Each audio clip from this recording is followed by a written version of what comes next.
Everybody, मी Nupur Patil, SMBT institute of medical सायन्सेसमधून third year MBBS student. आज आपल्यासोबत नाशिकमधील सुप्रसिद्ध plastic surgeon doctor Rajendra Nehete उपस्थित आहेत. डॉक्टर नेहते गेल्या 27 वर्षांपासून नाशिकमध्ये प्रॅक्टिस करत आहे. यांनी वैद्यकीय क्षेत्रातच नाही तर फिजिकल फिटनेसमध्ये देखील अपार ख्याती मिळवली आहे.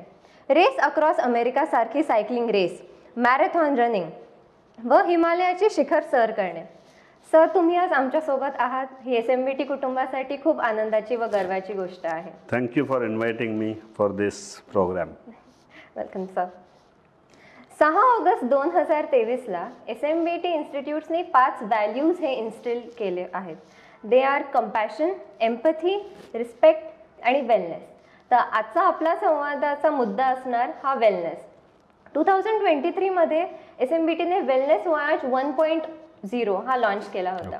It is basically a fitness challenge ज्यात दर एक participant daily 2 kilometres either walking किंवा रनिंग करणार डिपेंडिंग अपॉन देअर कॅपॅसिटी. आमचा प्रायमरी टार्गेट 51,000 किलोमीटर्स होता, पण SMBTचा एन्थुझियाझम आणि एन्थुझियास्टिक रिस्पॉन्स बघून आम्ही डिसाइडेड टायमिंगच्या अर्ध्या टाइममध्येच तो कंप्लीट केला. So the number of kilometres it was doubled which was then extended to 1,11,000 kilometres. आणि SMBTने तो देखील अचीव केला. सो ह्या वर्षी आमचा वेलनेस वॉयाज 2.0 आहे. तर आमचा ह्या वर्षीचा target is 2,51,000 kilometres. And we have more than 130 teams. Each team is of 5 members. आणि सेम रूल्स, 2 किलोमीटर्स रनिंग और वॉकिंग डेली और 6 किलोमीटर सायकलिंग हा आमचा बेसिक क्रायटेरिया असणार आहे. यावर्षी आमच्याकडे 1000 पार्टिसिपेंट्स आहेत, ज्यातले जास्त तर पार्टिसिपेंट्स हे स्टुडंट्स आहेत. तर आता जर आपण पूर्ण पार्टिसिपेंट्सला पाहिलं तर आउट ऑफ 1000 त्यातले जे 700 पार्टिसिपेंट्स आहेत ते कन्सिस्टंट आहेत, रेग्युलर ॲक्टिव्हिटी करतात, ॲक्टिव्हिटी अपलोड करतात आणि इतरांनाही मोटिवेट करतात. पण उरलेले जे 300 पार्टिसिपेंट्स आहेत त्यांना हे नाही समजत आहे की स्टार्ट कसं करायचं, स्टार्ट केलं तरी मेंटेन कसं करायचं. तर ह्या पार्टिसिपेंटसाठी तुमची काय सल्ला असेल? आपलं ना, मी एक त्याला थोडं सायंटिफिक बॅकग्राऊंड देतो की आपल्या शरीराची जडणघडण अशी आहे की आपल्याला मेंदू आहे, आपल्याला मन आहे आणि आपल्याला शरीर आहे. आपलं मेंदू आणि मन किती म्हणत असेल की मी पूर्ण मॅरेथॉन पळावी, पण हे शरीर नाही म्हणता. आणि जर तुम्हाला शरीराला सवय लावायची असेल तर ती सर्वात अवघड गोष्ट आहे. याचं महत्त्वाचं कारण असं आहे की एक प्रेग्ननोलॉन म्हणून हॉर्मोन आहे आपल्या शरीरात आणि ते स्टिरॉइड्सचं प्रिकर्सर आहे. स्टिरॉइड आपल्या बॉडीमध्ये 2 प्रकारचे आहेत, एक तर स्ट्रेस स्टिरॉइड्स आणि एन्जॉयमेंटचे स्टिरॉइड्स, जे रिपेअर स्टिरॉइड्स किंवा सेक्स स्टिरॉइड्स म्हणतात ज्याला. जर आपण जेव्हा कुठली स्ट्रेसमध्ये जातो, फॉर एक्झाम्पल एखादा वाघ आपल्या समोर आला एकदम, तर आपल्याला खूप स्ट्रेस होतो आणि कॉर्टिझॉल नावाचं एक हॉर्मोन रिलीज होतं आणि हे कॉर्टिझॉल आपल्याला डिफेन्स परिस्थितीत तयार करतं. हे कॉर्टिझॉल रन करताना पण रिलीज होतं. पण जेव्हा आपली ॲक्टिव्हिटी संपते तेव्हा आपले ॲक्च्युली प्रेग्ननोलॉनमुळे आपले रिपेअर हॉर्मोन्स आणि सेक्स हॉर्मोन्स सिक्रेट होतात. आणि जर आपण रेस्ट नीट घेत नसलो तर हे हॉर्मोन इनॅडिक्वेट स्वरूपात येतात आणि आपलं शरीर काहीही करायला नाही म्हणतं. जो आळशीपणा आहे ना, हा त्या हॉर्मोन्सच्या डिफिशियन्सीमुळे येतो. ही हॉर्मोन मग कसे वाढवाल, तर हे हॉर्मोन वाढवायला आवश्यक असतं एकतर आपली रेस्ट, स्लीप आणि ॲडिक्वेट गुड क्वालिटी न्यूट्रिशन आणि त्याबरोबर ॲडिक्वेट अमाऊंट ऑफ एक्सरसाइज. ह्या तिन्ही गोष्टींची सांगड आपल्याला घालायला लागते. जर तुम्ही व्यवस्थित झोपत असाल, रोज 6 ते 8 तासाची झोप प्रत्येक शरीराला आवश्यक आहे.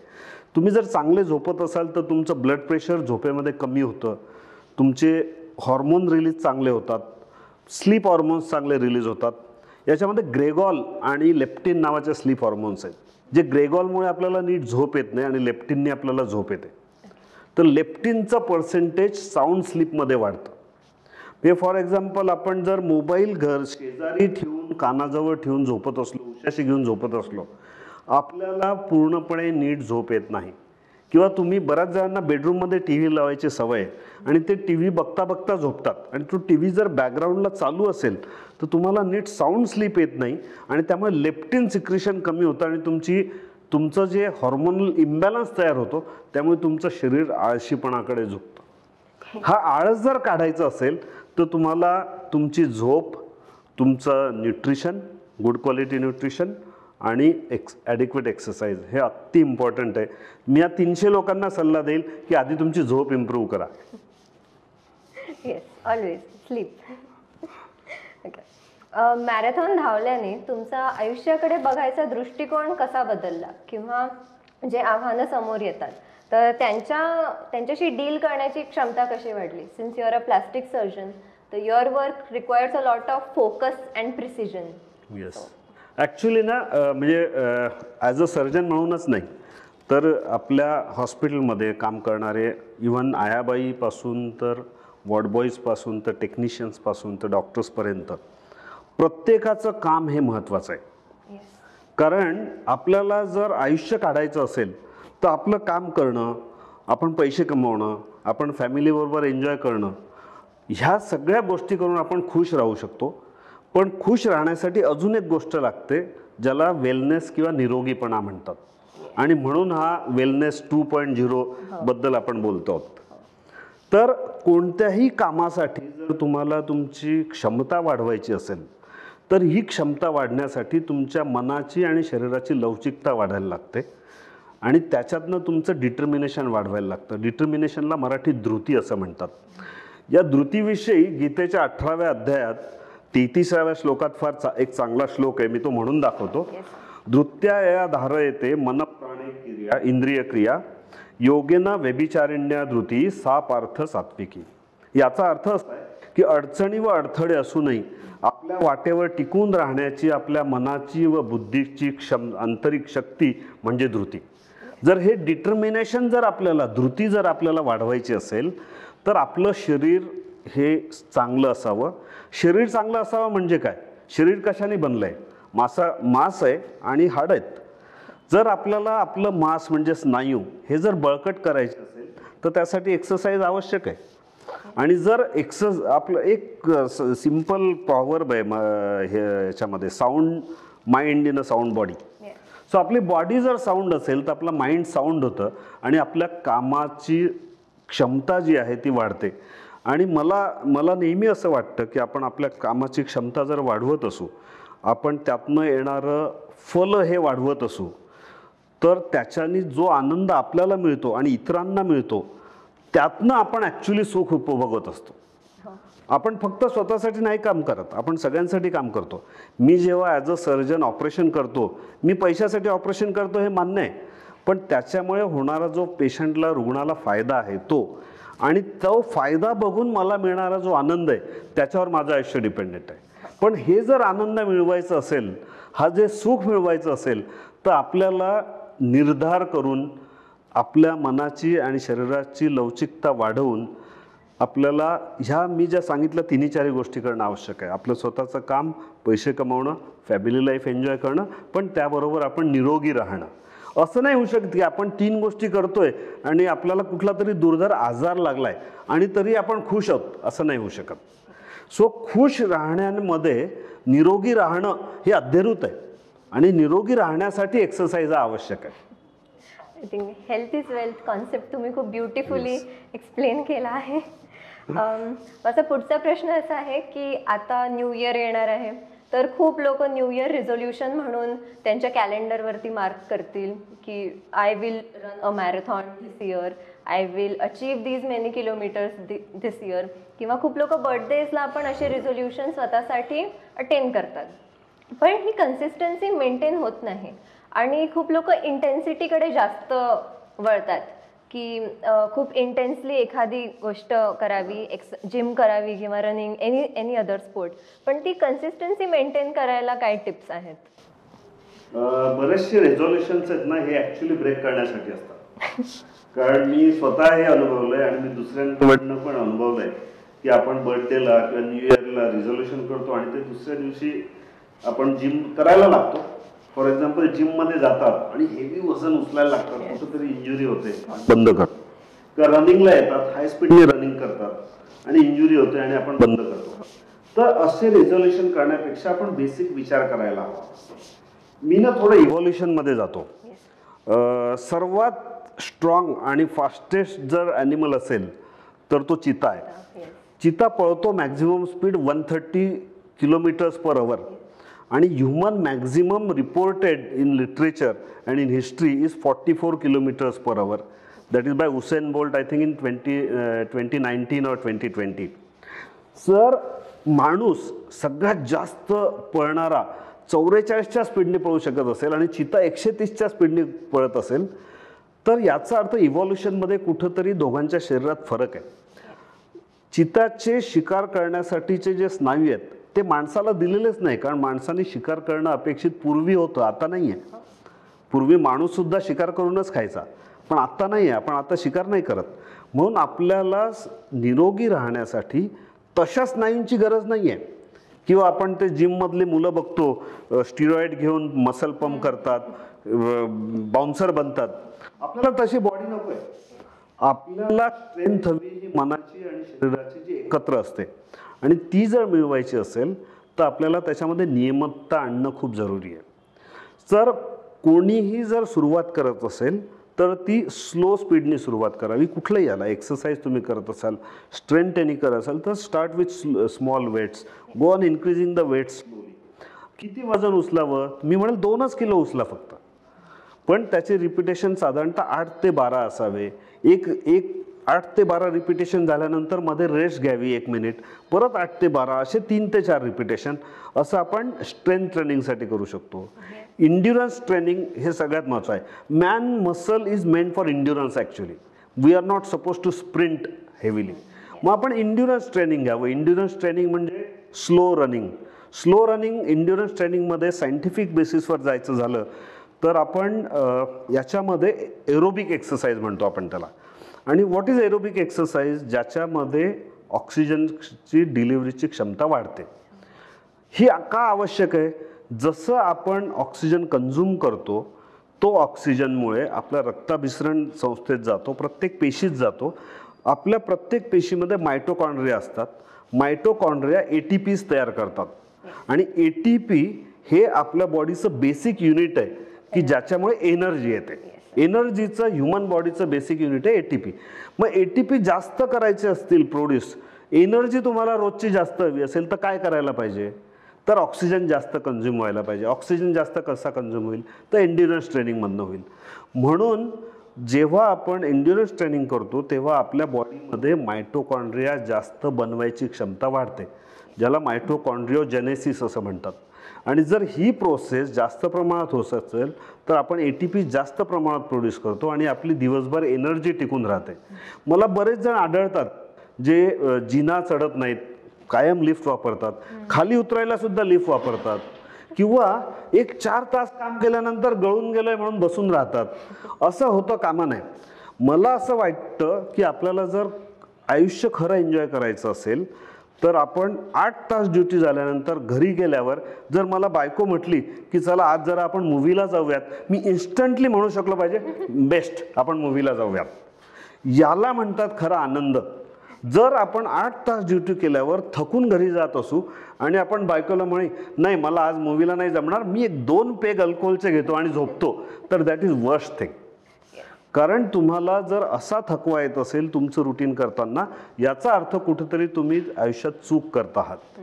ही चूक जर तुम्हाला सुधारायची असेल तर तुम्ही व्यवस्थित रोज थोडा का होईना व्यायाम करायला हवा, ज्याच्याने तुमचं एनर्जी मेटाबॉलिझम इम्प्रूव्ह होतं, तुमचा BMR इम्प्रूव्ह होतो. BMR is basal metabolic rate, ज्याच्यामुळे वजन कमी व्हायला सुरुवात होते. आणि तुम्ही जर वजन कमी करू शकत असाल तर तुमची एनर्जी टिकून राहते. आणि हे सगळं हे एकत्र आहे. हे काय कुठलीच गोष्ट अशी वेगवेगळी काढता येत नाही. जे सर्वांग सुंदर आयुष्य ज्याला म्हणतात ना, त्याच्यासाठी निरोगी राहणं हे खूप महत्त्वाचं आहे. आणि हे ॲक्च्युली सगळ्यात जास्त तुम्ही एरोबिक ट्रेनिंगमधनं सुरू करू शकता. काही जण म्हणतात मला 100 मीटर पण पळता येत नाही, मी कसं रनिंग करणार? तर असं आवश्यक नाही आहे की तुम्ही पहिल्याच दिवशी 10 किलोमीटर पळणं आहे. तुम्ही 500 मीटर चाला फक्त एक दिवस, 700 करा, 800 करा, 1000 मीटर करा, 1 किलोमीटर होतं. चालल्यानंतर तुमच्या लक्षात येईल त्या 1000 मीटर जे तुम्ही चालला आहात त्यातलं 100 मीटर फक्त पळून दाखवा. असं स्लोली वाढवा. मी तर म्हणेल, मी जशी सुरुवात केली आणि मला सुरुवात केल्यानंतर इंजुरीज झाल्या, मग माझ्या लक्षात आलं की मी काय चूक करतोय. तर माझी चूक काय होती, मी असंच अनऑर्गनाइज एक्सरसाइज करत होतो. मग मी काय केलं, सिंपल आहे, प्रत्येक गोष्टीत आपल्याला गुरु लागतो. माझे गुरु आहेत अनिरुद्ध अत्ने, आणि त्यांनी मला शिकवलं की एक्सरसाइज कशा पद्धतीने करावा म्हणजे त्याचा बेनिफिट आपल्याला सगळ्यात जास्त होऊ शकेल आणि कशा इंजुरीज तुम्हाला होणार नाहीत. इंजुरी न होणं हे सगळ्यात महत्त्वाचं आहे कुठल्या एक्सरसाइजमध्ये. आणि जर तुम्ही स्लो सुरुवात केली तर slow and steady wins the race, हे आपल्याला माहितीच आहे. तर त्या पद्धतीने तुम्ही रेझोल्युशन करा आणि मग तशी सुरुवात करा, म्हणजे ते रेझोल्युशन पाळता येतं. सो आय थिंक जेव्हा हेल्थ केअरची गोष्ट येते तेव्हा फास्ट अँड फ्युरियसपेक्षा स्लो अँड स्टडीला जास्त इम्पॉर्टन्स द्यायला पाहिजे. अमेझिंग. तर जसं आपण इंजुरीजबद्दल आता बोलत होतो, तर तुम्ही फेसबुकवर आहात, तर तुम्ही पोस्ट बघत असणार काही हेल्थ इन्फ्लुएन्सर्सचे, ॲथलीट्सचे. तर खूप लोक त्यांना फॉलो करून स्वतःला ओव्हर ट्रेनिंगमध्ये टाकतात, ज्याने इंजुरीज वाढतात. कारण एक स्पेसिफिक ब्युटी ट्रेंड किंवा फिटनेस ट्रेंड हा सोसायटीमध्ये सेट झालेला असतो. तर हा कसा अवॉइड करू शकतो? मला ना याच्यासाठी एक मराठीतली म्हण फार आवडते अशा गोष्टींसाठी, उथळ पाण्याला खळखळाट फार. तुम्ही बघाल की जे आपल्याकडे ना दुसरं आहे, mediocrities is celebrated at a high level.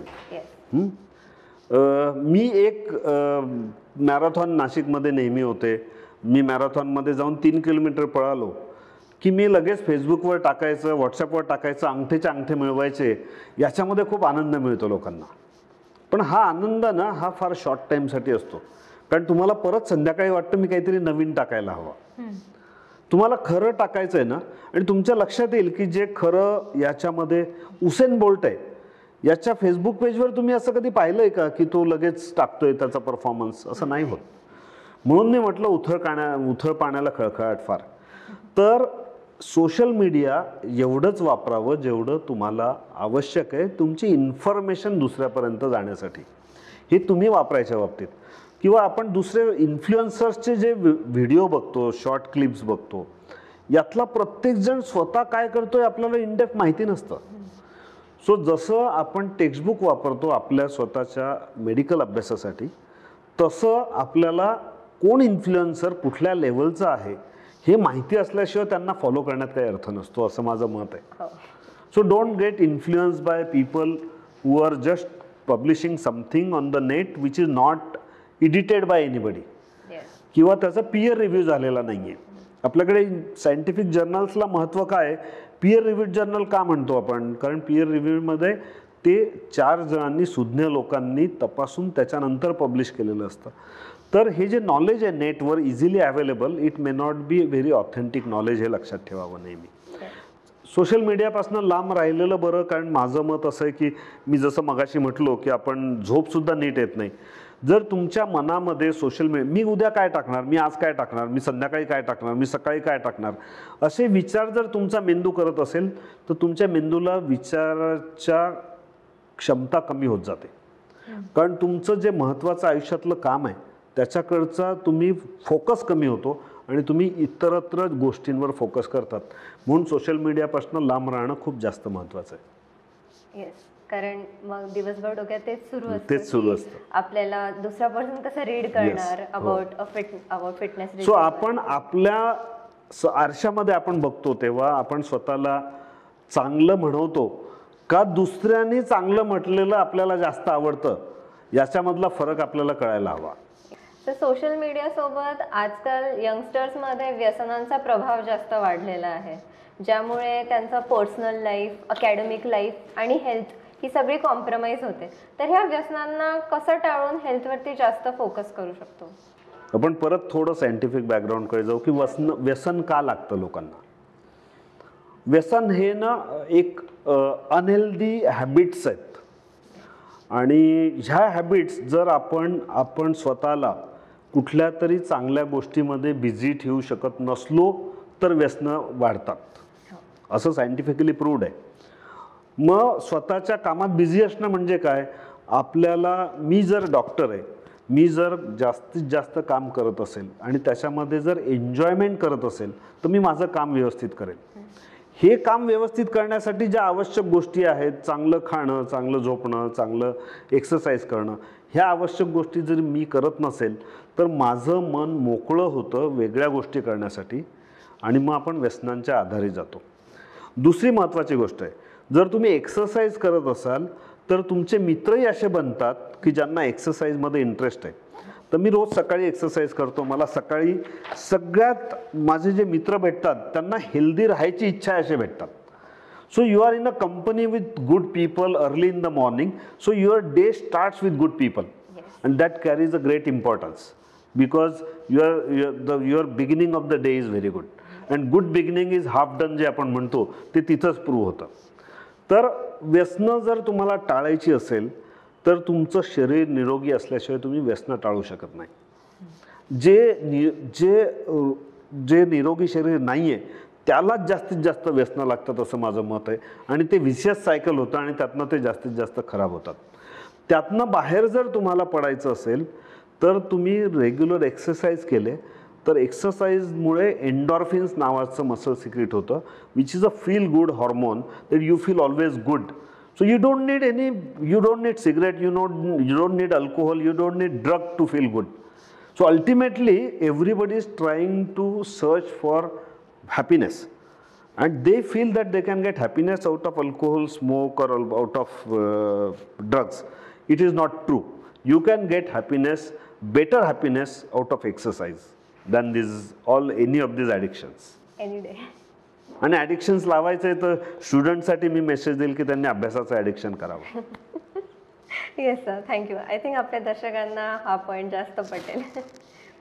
Sir next question की मेडिकल प्रॅक्टिशनर्स आणि मेडिकल स्टुडंट्स, तर यांचा एक कॉमन प्रॉब्लेम असा आहे की वेळ मिळत नाही किंवा वेळ काढता येत नाही. मेडिकल स्टुडंटसाठी मे बी एक्सक्यूज की खूप अभ्यास आहे आणि प्रॅक्टिशनर्ससाठी की प्रॅक्टिस आहे, तर स्वतःच्या हेल्थसाठीच टाइम नाही काढता येते तर कसं चालेल? हा फार अगदी बरोबर पॉईंट आहे. कारण ना एक्सरसाइज न करण्यासाठी मला वेळ नसतो, मी खूप बिझी असतो, मला फॅमिलीकडे लक्ष द्यायचं असतं, मला घरची कामं करायची असतात, मला स्वयंपाक करायचा असतो, मला धुणी भांडी करायची असतात. अशी प्रत्येक थरातनं वेगवेगळ्या लोकांच्या कंप्लेंट असतात. मला वाटतं ना सगळ्यात जे बिझी असतात त्यांच्या प्रोफेशनमध्ये त्यांना सगळ्यात जास्त वेळ सगळ्या गोष्टींसाठी मिळतो. याचं उदाहरण मी देऊ इच्छितो. एक नटराजन चंद्रशेखरन म्हणून टाटा सन्सचे चेअरमन आहेत, आत्ता ते चेअरमन आहेत. This man runs all the marathons. He is run all the marathons on the world. He has participated all the marathons. His best timing was when he was 51. Now he is 63 born. He is 4 years elder to me. But his best personal time in full marathon is 5 hours at the age of 51. And I had discussion about him last week only with one of the Tata employees. He is still running all the marathons. He runs full marathon. I run half marathon regularly, but he runs full marathon. And his time, the amount of time he spends in his actual work is around 16 hours. So you tell me, in spite of spending every day 16 hours in the work, how this man can devote to run a practice for full marathon? Dedication. So it is difficult. It is dedication. Yes. And it comes out of your determination. Again, I spoke about it, Dhriti and मनाची लवचिकता आणि शरीराची लवचिकता आणि निर्धार. तर ह्या सगळ्या गोष्टी जर तुम्हाला करायचं असेल तर एक थोडं शिस्तबद्ध आयुष्य लागतं. शिस्त म्हणजे कशी, मी लवकर झोपायलाच पाहिजे. तर 10:30 11 ॲट द मोस्ट 11:30 तुम्ही बेडवर जायलाच पाहिजे. आजकाल मला बऱ्याच मुलांचे बरेच पालक सांगताना आढळतात की नाही हा तर 11च वाजता उठतो सकाळी. अत्यंत चुकीची सवय आहे ही. तुम्ही जर मोबाईल, टेलिफोन तुमच्या घरातला, नंतर टी व्ही, ह्या गोष्टी जर 9 वाजता बंद केल्या किंवा 9:30ला बंद केल्या तुम्हाला लवकर झोप येईल. मोबाईलसुद्धा ऑफ करून ठेवून द्यावा असं माझं मत आहे.